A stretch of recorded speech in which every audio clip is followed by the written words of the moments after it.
there is a very powerful,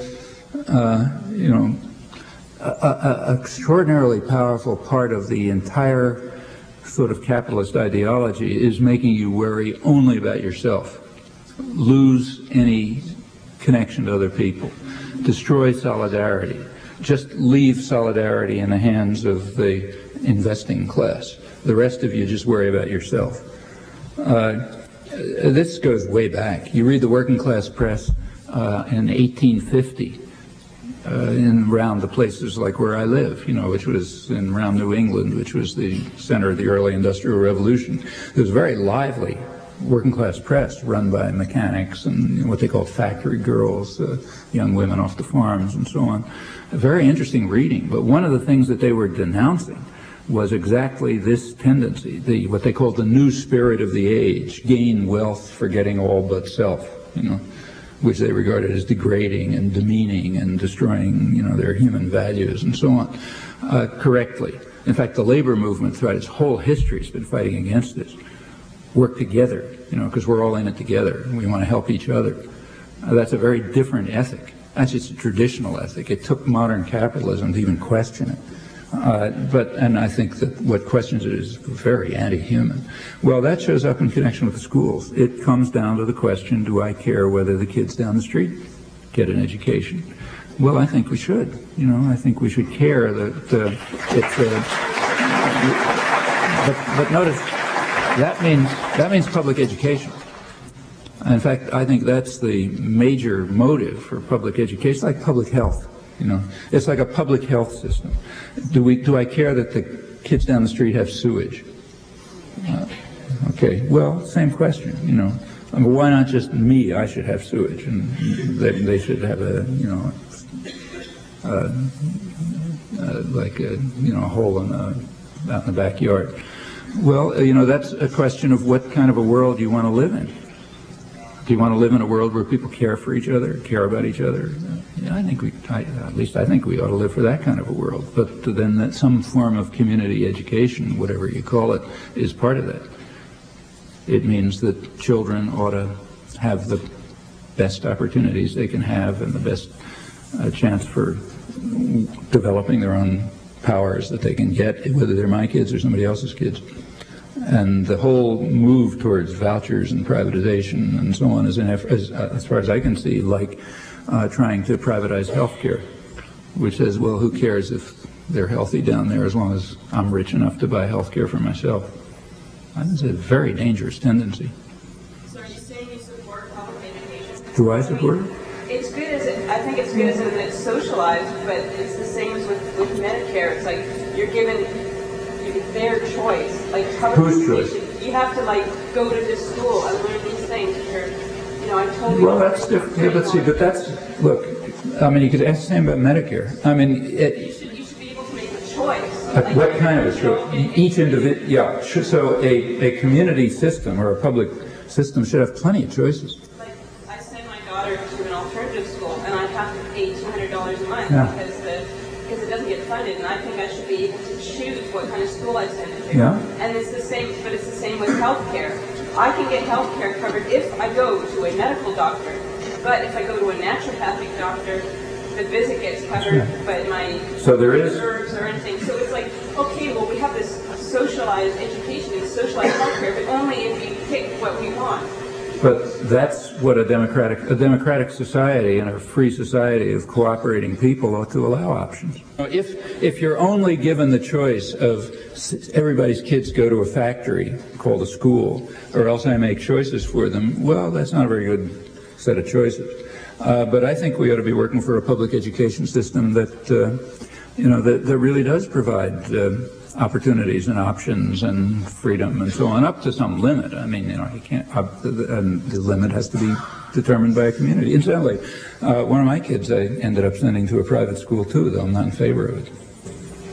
Just because. She doesn't go to a private school. It's like a no curriculum, child-run. Yeah. Well, one of my daughters actually ended up going to a friend's school. which is about as close to that as you can get in the Boston area. But that was for, I wasn't happy about it, but for various reasons, given the options within the public school system, we just felt we had to do it. So I'm not saying that these are easy personal choices. Given bad options, they're not, and the same is true of health. I know that if one of my kids, let's say, really needed expensive health care and you couldn't get it through the public system, I'd find a way to pay for it myself. Though I don't think that ought to happen. Well, it's because we're given a set of bad choices.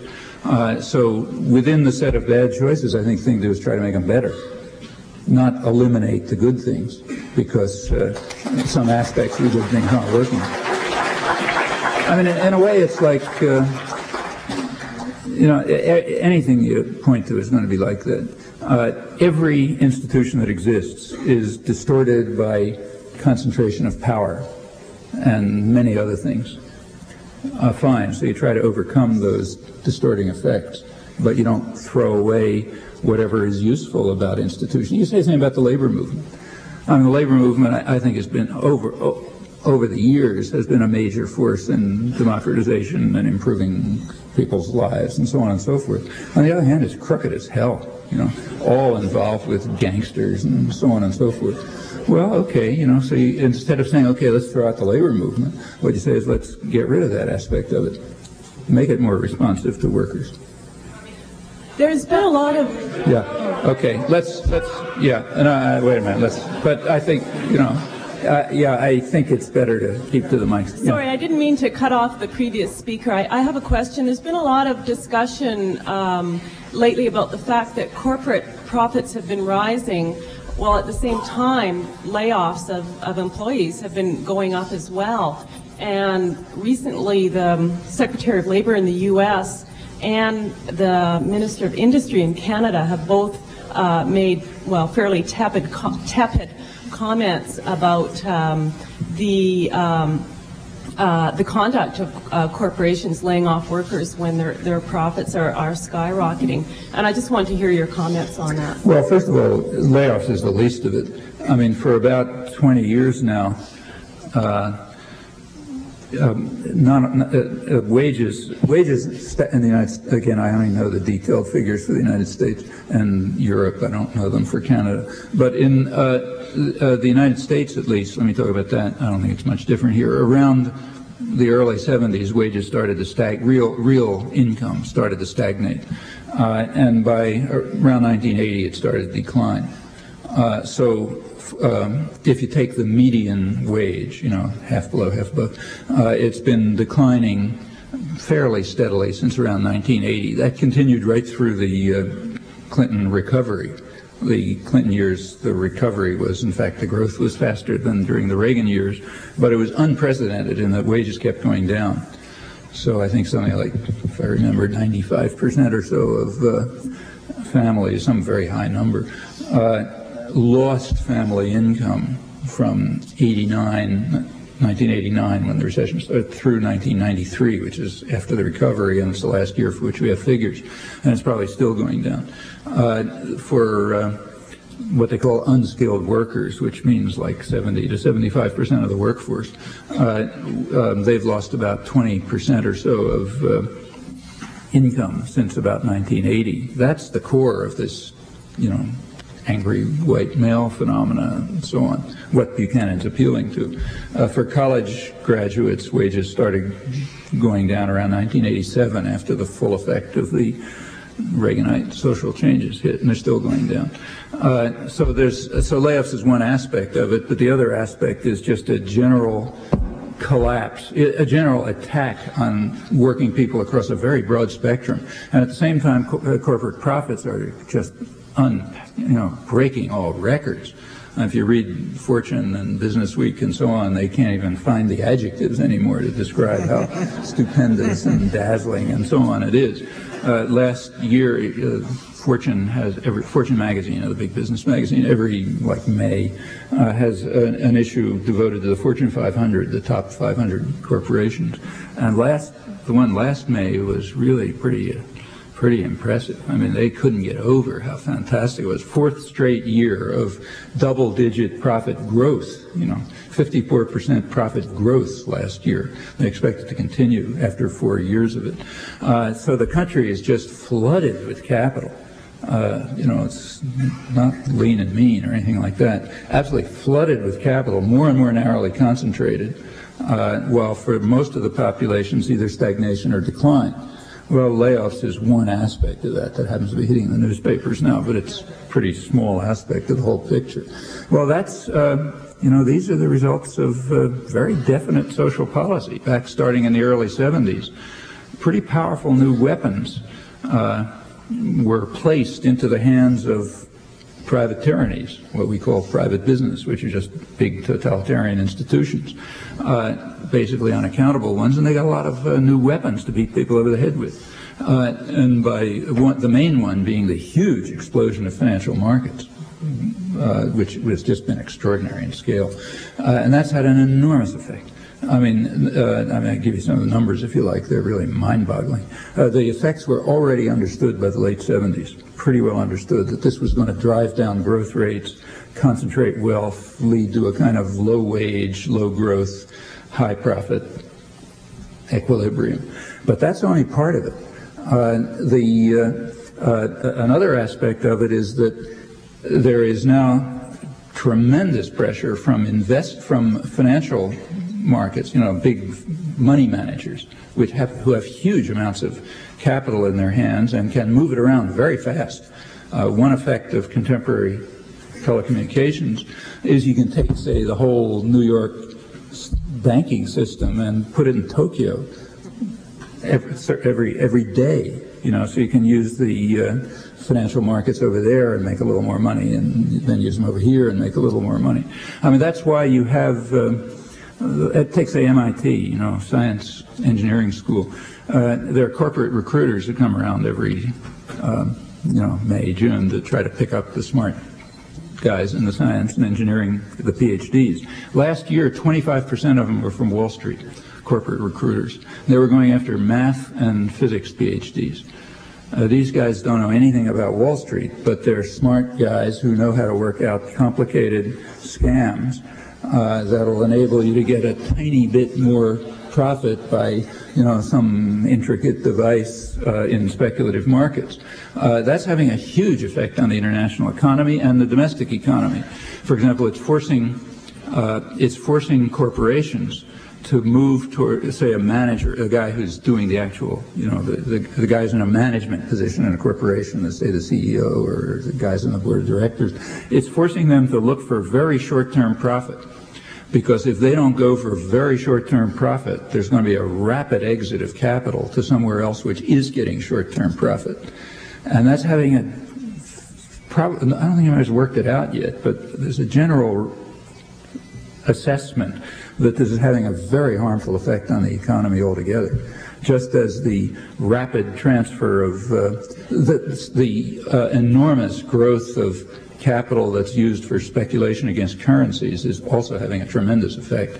It moves towards, it attacks any country, even a big country like the United States that tried to introduce stimulative measures.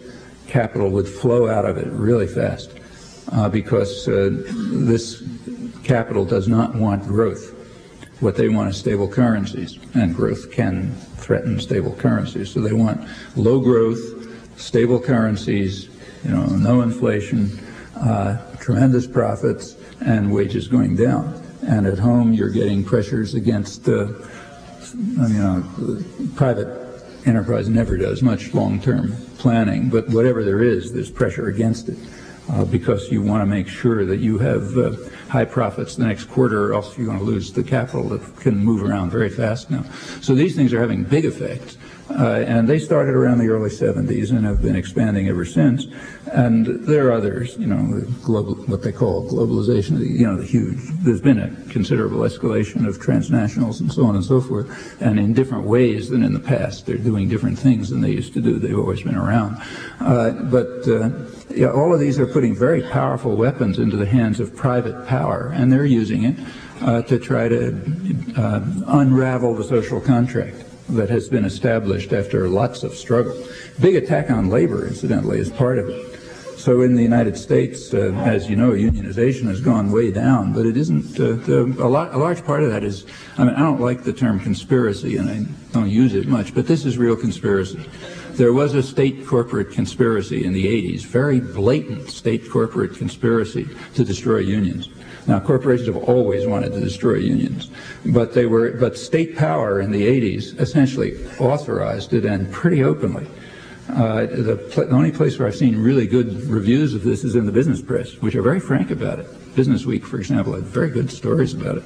How the government basically told the private sector from the early 80s, they're simply not going to enforce the laws. So do what you like, you know. And in fact, the number of illegal firings of organizers shot up. I think it went up by like a factor of 6 or something. Corporations were told that OSHA, the Safety and Health, or Office of Safety and Health, something or other, you know, the government office that looks after safety and health standards, would simply not enforce standards. And in fact, the number of days, the number of working days lost to injury went up by about 50% very quickly. And that's across the board. Illegal firings, the use of, it has been technically legal in the United States since the late 30s to use permanent replacement workers. The United States may be one of the few industrial countries where this is even on the books, but it's after the Wagner Act was passed in 1935, which for the first time gave workers the right to organize that they had in just about every other industrial country. The Supreme Court very quickly undercut it within a few years and technically allowed the right to hire permanent replacement workers, which is much worse than scabs, notice. But the balance of forces was such that the major corporations could never do it. They never thought of doing it. Well, by the late 80s, they started thinking of doing it. And the first big manufacturing corporation to do it was Caterpillar. That was part of a major union-busting strategy, and right at the center of the heartland of working-class America, Decatur, Illinois, big working-class town, 3 major unions, you know, the biggest unions, and there was a big corporate attack on them, 3 transnationals, 1 British, 1 Japanese, and 1 Caterpillar, U.S.-based, and they just wanted to destroy the unions very openly. They used the huge profits. They used their excess capacity overseas. Like Caterpillar explained its business strategy, at least in the business press. They said that they're going to force workers to capitulate because they've used their enormous profits to build excess capacity overseas, like in Brazil and so on, which allows them to fill their international markets even if they don't produce here. Plus permanent replacement workers here, and you know, a lot of huge growth in temporary workers. No benefits, all that kind of stuff. Well, these this got. I mean, actually, the United States was actually censured by the International Labor Organization, which is extremely rare. I mean, they never tap the wrist of their rich funders. But it got to the point that the U.S. was actually censured by the ILO for using permanent replacement workers, which in the Caterpillar case, which violates all international labor standards. And in fact, the U.S. was urged to sort of accept international labor standards, which it doesn't. All right, this was outright conspiracy. I mean, the federal government simply authorized the use of illegal methods, some of them flatly illegal methods, to attack and destroy and undermine unions. Well, they couldn't have gotten away with that earlier. Incidentally, here's another case where the left simply abandoned the terrain. Decatur workers were going around, of course they weren't covered in the press. Obviously you don't expect the corporate media to cover this stuff. But Decatur workers were really fighting. They all lost, incidentally. They got smashed. It was a total disaster, all 3 of them. And a big part of the reason for that was that the people who ought to be the left just didn't give a damn. Like in Boston, when Staley workers came to try to organize some support, we had a meeting for them, which ought to have been this many people. It's in the room where this many people show up for anything.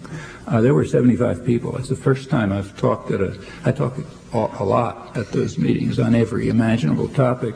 This is the first time in about 20 years I've seen the place almost filled. Why? Well, just a bunch of, white males. Who cares about them? Working people from Decatur, Illinois, who are trying to preserve and restore and ultimately rebuild the American labor movement. Okay, those are the kind of guys who are going to be out in the militias pretty soon, or listening to Pat Buchanan, and I think we can partly blame ourselves for that, not insignificantly. But the point is, there were powerful weapons, and they're being used all over the world. I mean, the United States and Britain, first they were used to destroy the weaker working classes, like in Latin America. Latin America had pretty organized and powerful working classes, but they're much weaker societies. So they were just smashed by structural adjustment and so on. They're by now really devastated throughout the continent. In the industrial world, it's a tougher nut to crack, and it started with the United States and England.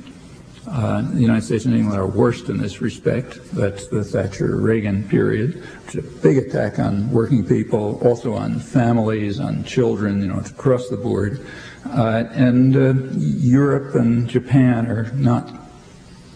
are still kind of holding on. Canada's sort of in between. I mean, it's somewhere between the United States and the Anglo-American model and the European Japanese model. But in a more integrated global economy, it's going to be awful hard for anybody to hold out unless there is substantial popular resistance, because what's actually happening is most of the world is being turned into a kind of third world. You can see it's pretty dramatic in places like the United States and England, less so in continental Europe, but unless there's substantial resistance to this, that's pretty much what's going to happen. So layoffs is a piece of it, but it's a much bigger picture. And I don't think that the kind of talk that's coming out of Washington even relates to this issue. I mean, asking corporations to be nicer, that's like a joke, In fact, there was, back around, like in the Kennedy years, around that period, there was a lot of talk about how corporations had changed. I remember one colleague of mine, who was in fact the head of the Institute for Advanced Studies and then was in the Kennedy administration at MIT, who's an economist, wrote a paper called The Soulful Corporation. The idea is that corporations have become soulful. They used to be kind of money grubbing and so on, but now and that is just ridiculous. I mean, if any corporation, here Milton Friedman and those guys are absolutely right. If a corporation tried to be anything but, really monsters, it would be basically illegal. They would not be fulfilling their responsibility to their shareholders, and furthermore, they would be eliminated. They'd be cut out of the market because somebody else wouldn't be soulful and would be making more money. This is institutional. It has nothing to do with anybody being nice. These are institutional facts, and as long as, it's like trying to ask, some totalitarian state to be more nice to its people. Well, it doesn't make sense. What you do with a totalitarian state is eliminate it. You don't ask it to be nicer to people. And these are totalitarian systems. A corporation is a totalitarian system. And by now, they're very big ones. They're huge command economies, which are internally modeled. They're just they have pretty much the structure of a totalitarian state. They unify the judicial, legislative, and executive functions in a top, unaccountable control system. The only accountability is to investors, which means other, banks and, big investment firms and so on. And the public accountability is limited to the regulatory system, which, of course, they're trying to destroy. So it's essentially a takeover of power by big totalitarian institutions, which, incidentally, their roots are not are about the same as the other contemporary forms of totalitarianism, Bolshevism and fascism.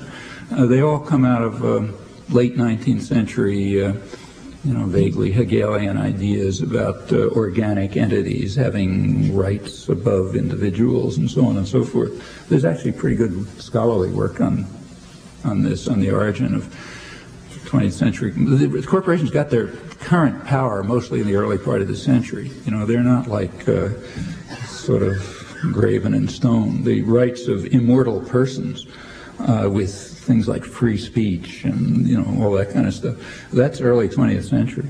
And it was not granted by legislation either. It was done mostly by courts and lawyers and so on. And it's a form of totalitarianism, and you don't ask it to be more soulful any more than you ask Stalin to be more soulful. These are institutional structures. They behave the way they do. You have to eliminate them. And so these were truisms in the working class movements not very long ago. By now they sound really weird, but that's a sign of the victory of powerful propaganda systems, corporate propaganda systems. It's simply driven out of people's heads what used to be everybody's understanding. In fact, you go back to the early, a century ago, in the ASL, you know, which is not particularly radical. These are the things people were talking about at the national meetings.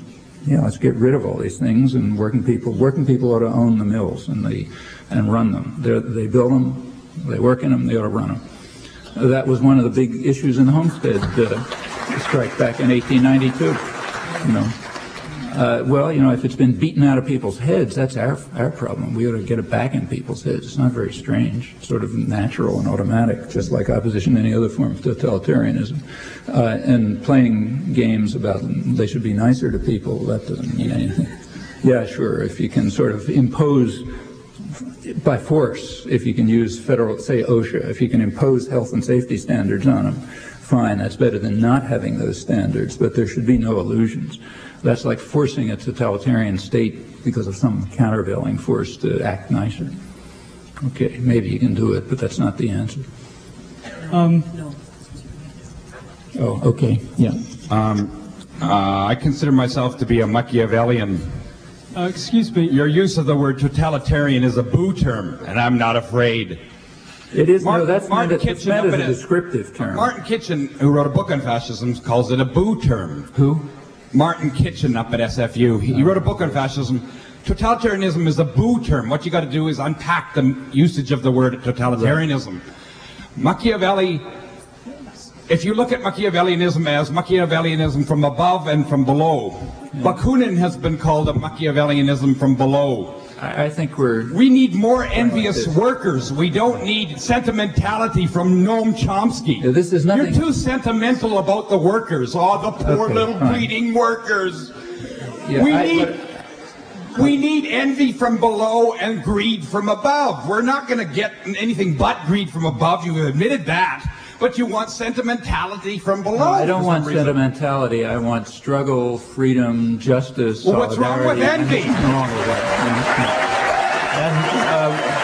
And when I, incidentally, when I used the word totalitarian, I meant it. It's true I didn't say much about it, but when I was talking about centralizing the legislative, executive, and judicial functions in a top center, I was actually quoting. I didn't say so because it wasn't time, but I was quoting from a pretty mainstream Veblenite political economist back when I was around the early 1940s, Robert Grady, who wrote a book on business as a system of power, in which he described quite well the way in which totalitarian institutions like corporations were developing in the industrial world with many counterparts to the fascist systems. There's more recent work. When I mentioned scholarship, I had something in mind too. There's a legal historian at Harvard, very good one, Morton Horowitz, who has two big fat books on the transformation of American law.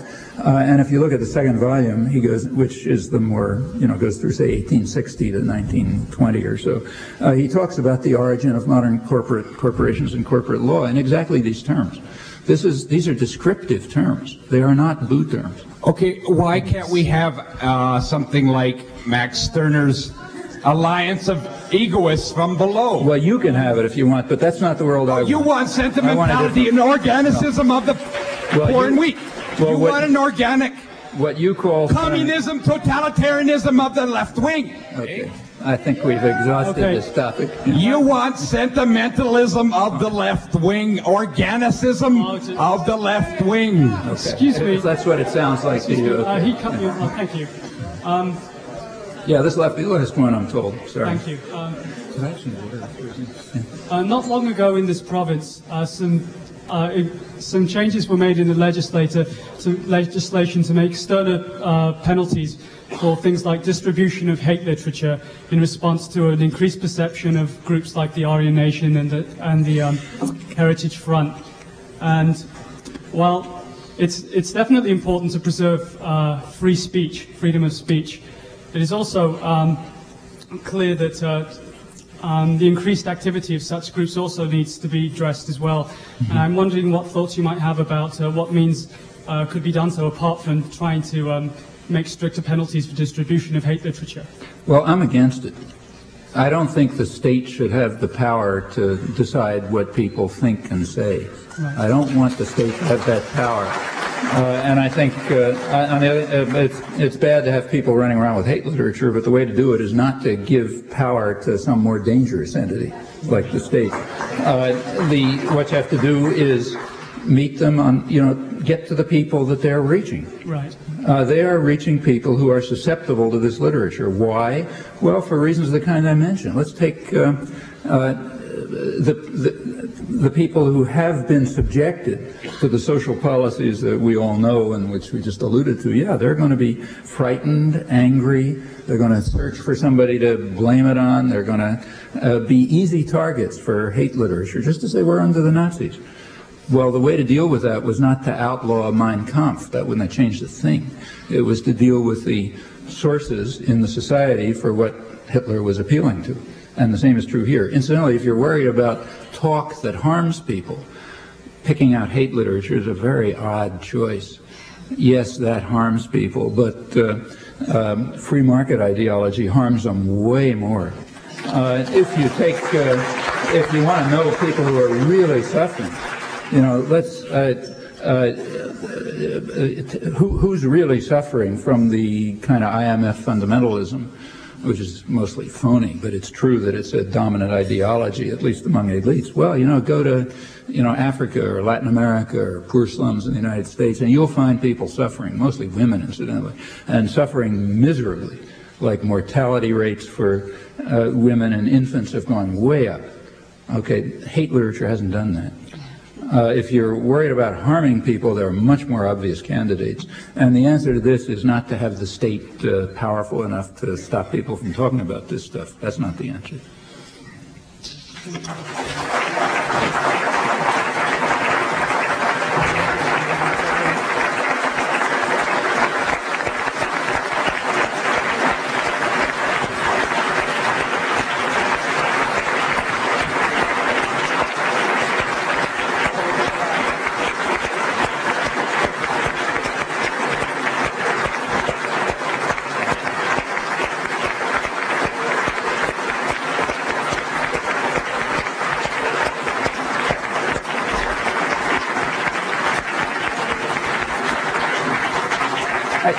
I don't think I can say thank you any better than all of you have to Noam.